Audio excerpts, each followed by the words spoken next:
March 11th, 2017. Baz, thank you so much for doing this diagram.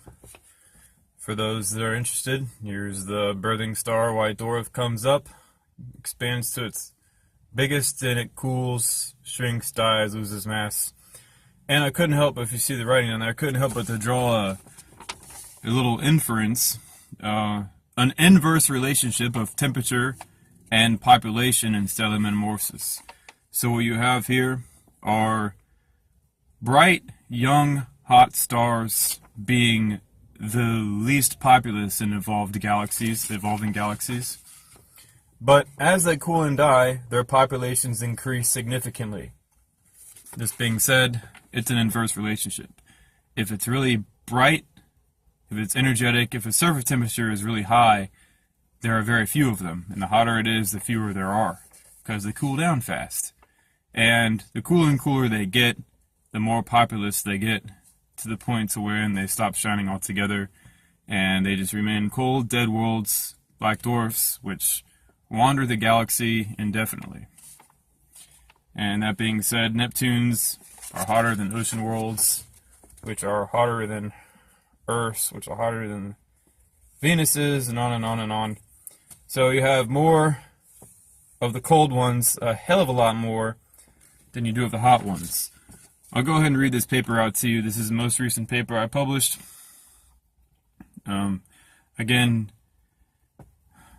Phil at Vixra, he's making this all possible. Thank you, Phil. Phil Gibbs. He's the man. Abstract: since stellar evolution is planet formation, a simple inverse relationship can be drawn up concerning stars and evolved galaxies. Their surface temperatures and populations are inversely proportional. In stellar metamorphosis, exoplanets are evolving stars. The younger stars, such as the Sun or Pollux, are much hotter than evolved stars, such as Earth or GJ 1214 Bravo. Not only that, but they populate the Milky Way in vastly less numbers than much older stars. Utilizing stellar metamorphosis, it is predicted that the number of evolved stars found that are rocky and have much cooler surface temperatures are going to be vastly greater than young stars that still shine. Greater in population, of course. Stated differently, the hotter the star is, the less there are, or the cooler the star is, the more there are. This means the surface temperature of a star is inversely proportional to the number that are populating evolved galaxies. This means that if we find a hotter star, there will be many rocky objects orbiting it, and a few intermediate-aged objects, just like the solar system. A few gaseous ones like Jupiter, Saturn, Neptune, and Uranus, and many, many more rocky objects. This also means the Kepler data has not been examined to its full potential. Everybody knows that. It is expected in stellar metamorphosis theory that all young stars, shining stars, contain multiple Earth-like or Earth-sized objects, not just one or two. So the current consensus or theory as it stands is they have a star, and then the establishment says there's at least one Earth-like object orbiting it.